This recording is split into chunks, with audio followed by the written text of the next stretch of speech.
Hey, you guys, thanks again for agreeing to come and spend some time with me and talk about, mentoring the Check and Connect program at your site over at Osseo Area Schools. Today we have Elizabeth Xiong. Hopefully I'm saying that correctly. She's the Staff Development Assessment Specialist for Check and Connect. And Brian Shreve, our resource special education teacher at Osseo Senior High School. Heard that he's doing some great things. Seen Elizabeth do some awesome things, and I just wanted to take some time and give them opportunity to share a little bit more about their practice and what they're doing to help students stay engaged with the Check and Connect program. Before we get too much into this, I know you guys serve a couple of different roles. Brian, you being a direct mentor and Elizabeth being a coordinator, but individually, what kind of inspired you to take the steps and the roles that you have right now? Elizabeth, we'll start with you and then we'll follow up with Brian. Well, I started my education career as a classroom teacher, first grade, elementary, and then I went to the middle school setting. But after I left that, I joined part of the admin team as a student management specialist, so more of a behavior dean. And that was when I realized in that role that that's not what I want to do. My heart and my core is focused on advocating for students and families and helping them navigate the system that we have. And when I found out about the opportunity to help our families in a different way, our Check and Connect families that we are focusing on with our special education students here, that's where I knew that I wanted to go back to my, my core of who I am, my passion. And that's really been it. And ever since we started doing Check and Connect in our district, it has really been fulfilling and sealed to me that this is what I want to do Awesome. Career-wise. Mm-hmm. So you feel like you found your blueprint then for the work that you're doing now? Yes. That's awesome. It's a great thing when you're able to kind of fit your career with your passion too. So I'm really glad to hear that. Brian, tell us a little bit more about you. Tell us about your passion and what got you started as a mentor. Well, I taught in setting-based programs for about 10 years. And in those programs, you really build great relationships with students and families. And so that's inspired me to join Check and Connect. I was asked to do it when I was still doing a setting 4 work and setting 3 work within Osseo Area Schools. And, it's just another layer of building relationships and supporting students and families to navigate our educational system, which can be confusing for people that aren't in it all the time. And just to be a resource for those families, so that way they have someone to go to and someone that they can trust that has the best interest for their child and their family at heart. And that's what I enjoy about it, is I enjoy building those relationships, especially with my mentee. It's grown a lot the last 3 years. And I do enjoy seeing him every day when I can now, especially in these challenging times where we have so many unknowns. And just if I can be consistently there for him and his family, that makes my life have some fulfillment and makes me enjoy going to work. Awesome. Well, it's really apparent that you guys enjoy what you do, and those are exactly the type of people we want facilitating this program. So you guys said a few things that kind of caught my mind and actually kind of bridged into our next question really well. Given today's challenges with COVID and distance learning and some uncertainty almost every day, what have you done that's really worked to help you keep students engaged? Brian, you said you had a student that you've been working with 3 years, and that's really a big part of our program, is to make sure that we have mentors that are engaged with students long-term, and you're definitely embodying that. Tell us, with these current challenges, and maybe not just with the student, but just kind of overall, how today's climate has really impacted your practice and how you've been able to be successful. Well, I think just communicating a lot with the student and the family helps a lot. I do work with him outside of school hours. We do Google Meets and just to check on his homework and making sure that his technology is working correctly, because these are the roadblocks that get in our way that as mentors we can't control. Like if we don't see the student face to face, is like technology doesn't work, then he can't engage in school. So I just over communicate with the mom and my student, and I think that's what's helping us in this time, considering our district is going to distance learning for high school next week, Monday.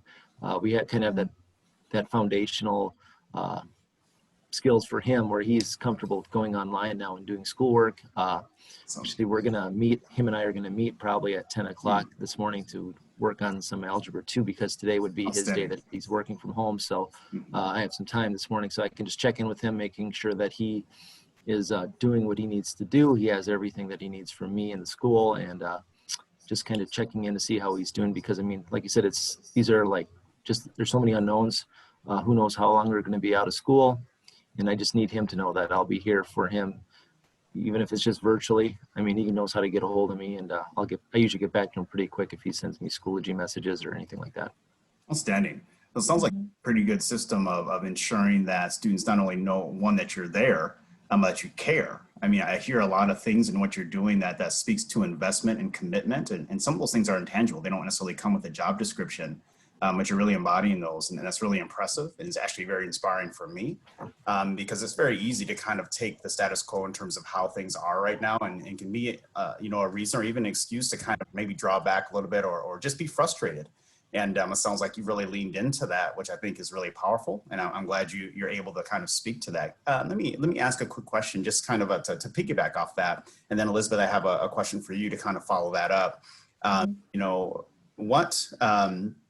What from the student helps you know, or from the families helps you know that what you're doing is successfully building that trust, and that they feel that you are there for them? Because we know it on our side, but have you seen or heard anything explicitly from the family or the students that you're mentoring that kind of speak to that?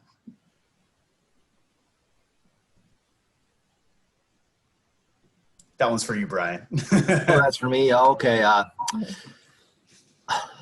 Can you say that last part again? Yeah, absolutely. Just what has the mentor either said or done, or the mentee, the student or the families have done to help you know that your efforts are building that trust and are really helping the student feel confident that you're there for them?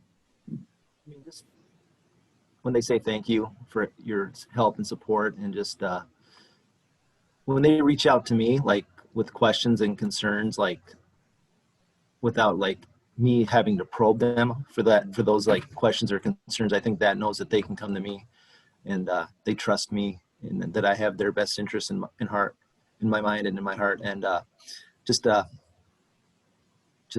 way I can support their student. And like I also have like other like structure. We have our ESPs in our building, and we have a team of ESPs that help me support students when I can't be there for him all the time. So like even like days when I was in school, I have ESPs that he knew, that he trusted, that he would work, maybe check in with an hour in the morning, an hour in the afternoon, just to like help him get through stuff. So like trusting me, and then like I tell him these are my people that I trust and that I know will support you. I just kind of like, so that way it's just not me, it's kind of a team effort, but I feel like I'm the focal point of like building that relationship between him and our ESPs. And it just can't be a one-person effort. We got to do it as a team and as a Osseo school community, where we take care of our scholars. That's great. Just doing that. So yeah, there's an aspect in Check and Connect, talking about person environment fit, where we're not only just working with the student, but we're also working with different with the community, we're working with staff, working with different families, to begin to surround the student with support. And it sounds like that's exactly what you're doing. It comes to mind, a quarterback. You may not be the only person on the team, but you're kind of the broker. You're kind of the person that's kind of directing the shots. And Brian, seems like you're doing an excellent job, providing that. And I think as a result, you're getting those types of responses. You're getting parents that are reaching out, being proactive, feeling they can trust you, not only to provide questions, but know that you're bringing to the table more than just yourself and just a voice to talk about, attendance, behavior, or course performance. You're actually helping to surround that student with support that can really impact their life. And I think that's a really compelling piece. So it's really hard, usually I'm talking about mentoring at some point, I usually get emotional. It's such a passionate part of me. But Brian, I'm sure if we talked for any length of time, that would probably happen, because I can feel your authenticity and your passion and your honesty about what you do. And and I think about it as like, if they can learn how to work with other people, that's something that's going to translate to whatever they do after high school, like working with a team, or absolutely working with customers, or if they're working with their colleagues. And it's just like a matter of like building those other like soft skills that aren't specifically taught in school, and then we address those and check. Outstanding. That's huge capacity building, Brian. Now, Elizabeth, as you coordinate Check and Connect at Osseo Area Schools, and you begin to align professional development, especially with what's going on with pandemic and some of the challenges with technology or accessibility to some of those resources. How have you worked to help equip, awesome mentors like Brian to continue to do what they do well? Mm-hmm. Well, I do, try to communicate with the mentors as much as possible, that if anything comes up when they're checking in with their students, their families, if it's something that we can help with at the district, then to let me know. Over the summer, we have delivered hotspots to some of our students who, high school students who were taking summer credits, classes so that they could gain some of their credits. And we have done that where it's been an outreach support of me connecting with the mentors connecting with the families, dropping off Chromebooks, making sure that chargers are in place. Some of our families move around a lot. And I know one of our families facing homelessness recently, when they were moving, they lost one of their Chromebook chargers. And the family was very worried, like, if we inform the district, they might make us pay for this. And we just can't afford that to pay that fee right now. And so working with Check and Connect, we were able to provide a Chromebook charger for the student, alleviate the stress that's needed. We just try to do as much as possible. And sometimes I feel like it's beyond the supplies. It's beyond, the support has to extend to that relationship that you were talking about. Our mentors do strive really hard to create a genuine, real authentic relationship with their families, where like I would have to say it's successful for Brian and his student because it's not a one-sided relationship. That family, they know how to reach out when they need something, and they know that they're not going to be judged for it. And they know that Brian is going to come back as someone who's real, someone who's been with their child since his freshman year. So wow. That's outstanding. And it kind of, the next question was going to be talking about, kind of what keeps you guys coming back, day to day to do this. And I kind of wanted to shift that just a bit because it's evident, your heart and passion brings you back to this every day. But if you were to coach other people in your particular position who are doing the same thing you're doing with Check and Connect, working with students and families, trying to coordinate teams and resources to make sure everyone is getting what they need. And by the way, that is amazing. As I think about that, I think about just a resource line, a structured process for getting students and families what they need. I think it's so seamless how you set that up to where, that constant communication is happening between you and the mentor and the families. So there's constant update of information. I don't mean to make it sound dry, but you really need that information so we know how to align the resources, and we can uncover some of those unsaid challenges and roadblocks to student engagement. And I think it's because of the way that you set this up. I believe that processes and structure can be very relational. And I think you guys are embodying that very well, because if it wasn't, how would you have come up with the understanding that was even a barrier, an unsaid barrier for some of those families? And so I think this is a real great model for other sites to follow, for other people in your roles to follow, because what you're doing is highly effective and really highlights the fidelity of what can happen when fidelity is obtained with Check and Connect. But kind of circling back around that, I just wanted to make sure to affirm that before kind of moving on to the next question, because that's pretty awesome. Tell me what you would say, Elizabeth, to another person in your role who is maybe just starting out, or maybe is having frustrations right now with the different challenges with COVID and some of the uncertainty. What would you share with them? I would share with them that to remind themselves of why we are in education. We didn't become teachers to be rich. We became teachers because we wanted to support children and families to be successful.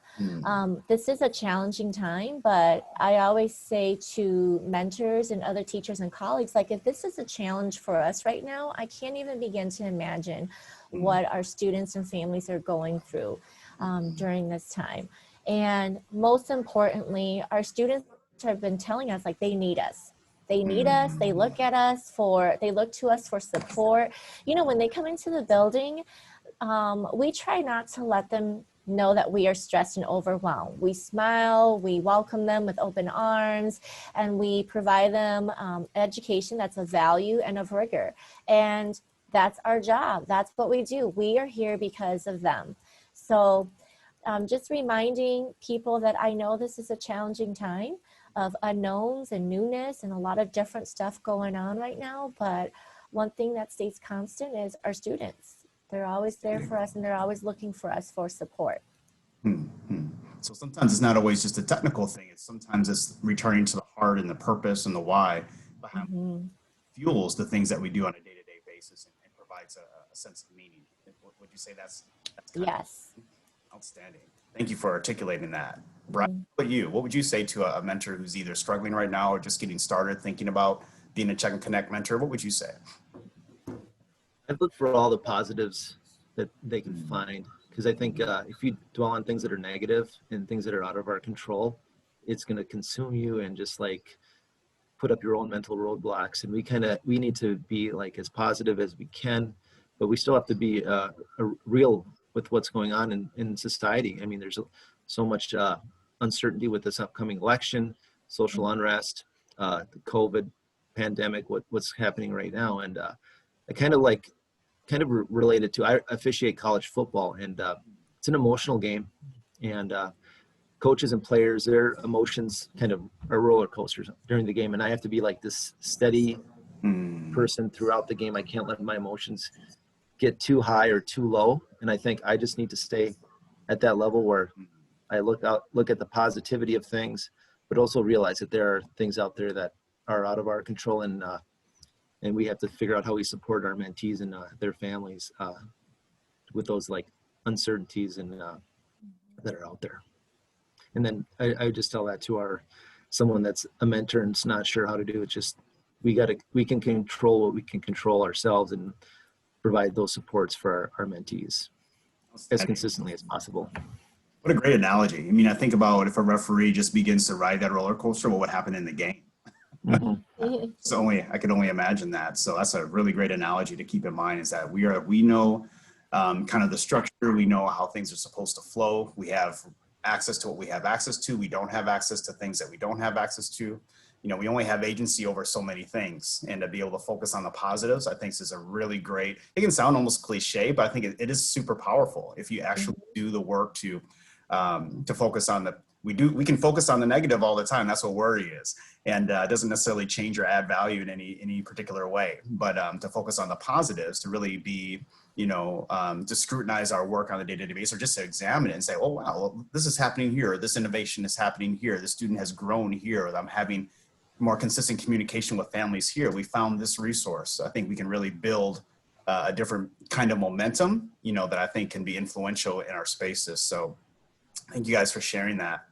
On kind of the nuts and bolts piece, because this is even still a part that's really important for assessment and how we make pivots as we're moving forward. How has data, Brian, played a role for you in terms of, the ABCs that we use consistently in Check and Connect, the attendance, behavior, and course performance? You might track some other indicators, but tell us how that is playing a role for you in terms of providing proactive support or responding to challenges that the student or families may have. I just think looking at the data, you'll see trends in the data. Like, let's talk about attendance. Is a kid going to be missing? Is he missing the same class, or is he tardy to the same class? And if that's the case, like, what's a reasoning for that class? Does he not like the teacher? Does he not like the kid in the class? Is the subject material too hard?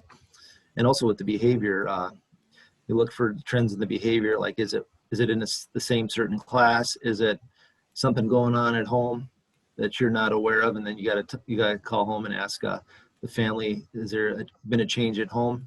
And like, even looking at the grades, like, what supports does that student need based on if they're performing poorly in a class? Like, do they need someone to read them a test? Do they just need help organizing their missing assignments? Do they need me to advocate for them to maybe say, hey, can we cut out assignment XYZ, and then they can focus on this big project or test to get their grade up, and just kind of like looking for those trends in the data, so that way we could kind of get them back on track instead of like having them go down the wrong path. Outstanding. So you're really providing proactive support in a sense of really helping not only the student, but yourself see kind of the big picture and where I need to align things. It seems like a big puzzle that you're putting together, and on the student's behalf for that engagement piece. Would that be a good way to describe that? Yeah.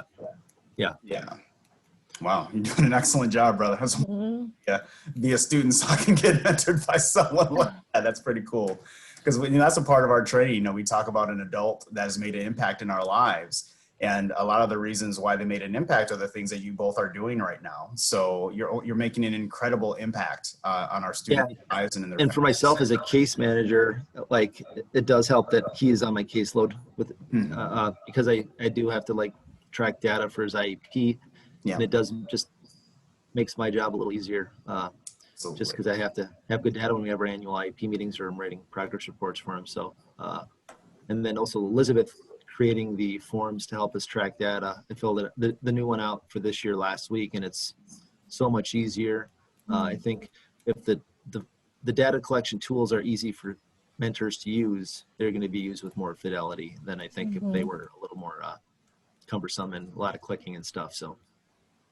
Outstanding. Talk about that, Elizabeth. Tell us about what you've done in terms of some innovations to help support mentors with the data piece. Well, in our district, we don't use the app. And so we had to come up with something that was going to fit us, Osseo. And by working with another mentor, Chris Bierman, which I think would be another great person for you to talk to, he has really helped us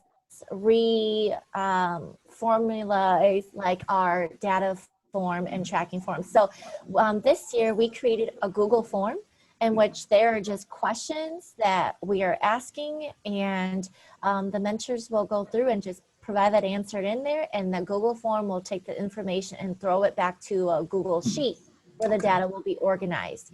So there's no more having that confusion of where do I click into this data sheet? Where do I enter information? It really is the Google form with the answers, questions, they provide the answers and they submit it. Knowing that this year there is a lot of moving parts, we decided to just make it so that the data we're asking for mentors to collect and review with their students is the grades. Attendance is a little, different since we're moving from distance to hybrid now to distance. We're still waiting on words. Yeah, can I chime in on the attendance piece? So on the days that our students weren't in the building, like on their online days, they're supposed to go to each class and like click on a form to say that they were there, but like sometimes the students will forget to do that, but they're doing their homework, and then it's just it's so convoluted, and it's like it's not. I don't think it's an accurate representation of like the attendance piece. I think that's why Elizabeth didn't want to track the attendance piece this year, just based on where we're at. Yeah, I just knew it would be a headache. It would be a headache for the students. It would be a headache for the mentors. So let's make it as easy as possible for the mentors to track. And I really felt like also in our data collection services platform that we use for the district, that's something that if the teachers really wanted to look at behavior, they could just access that information on their own. But based on the relationships that our students are forming with our mentors, our students will tell the mentors if something came up. Like if they got in trouble, most of the time the students would be like, oh yeah, I got called to the office for this and that, and then they talk about it then. But given this year the students attending hybrid for 2 days a week only, I'm not imagining a lot of high intensive behavior such as physical altercations. If anything, they might receive a referral for attendance, but again, like the attendance situation, it's not very clear, so we didn't want the mentors to even worry about that. You think that the lack of intensity of behaviors during this time is almost indicative of a real need for students just to connect? They're just so happy to be able to, connect in person with one another. Maybe that kind of overrides some of the some of the other types of behaviors that may be prevalent at other times? Yes, Yeah. I feel like, this is a critical year that we're looking at. Okay, we are working in our district with students who receive special education services, and we're also working in our district with students who are Black and American Indian with an IEP. And as you know, state data shows that our students of those populations have the lowest graduation rates. So if they have the lowest graduation rates to begin with, given the mix of this year with hybrid, distance, I'm trying to be optimistic, but I'm highly concerned that we are going to lose some students along the way. And I've been, explaining to the mentors, and they know this too.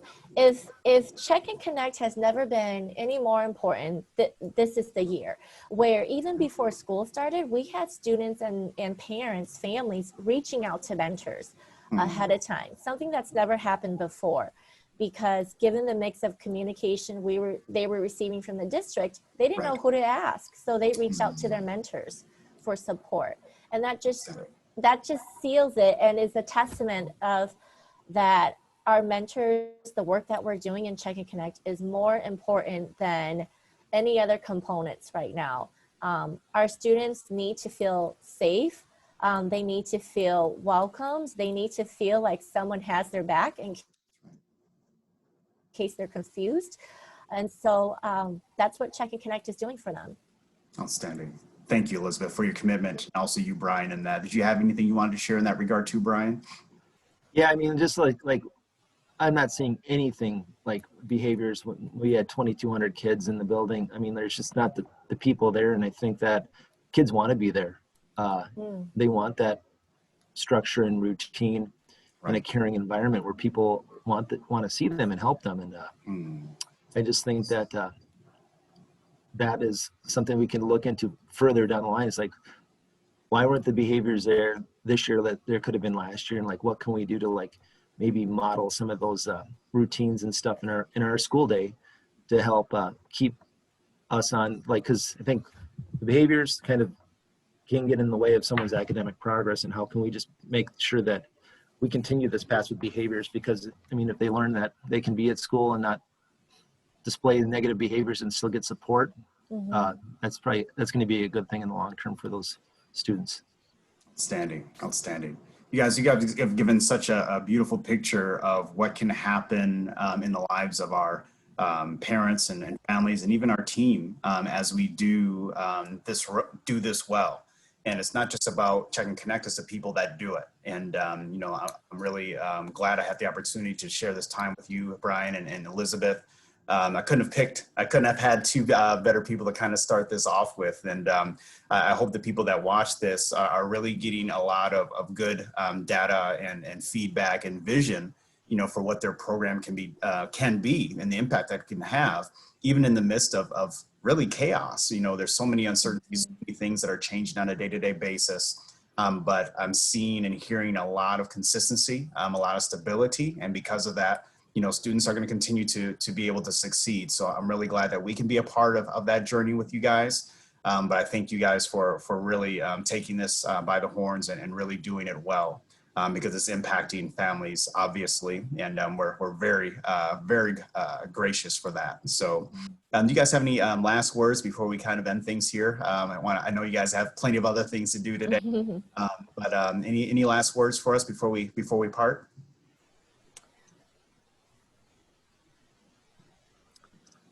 I just want to say that I think the Check and Connect program is great for our students, and like, I hope Osseo keeps it for the foreseeable future.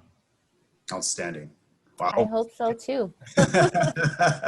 More opportunities to do more good work. So you guys, thanks again. We'll stay on here just a bit after we close down here, but thanks again for your time. And I'm really excited about the impact your information and your heart, most of all, is going to have on others watching. So thanks again, and we'll talk again soon. Thank you, Marius. Thank you. Absolutely.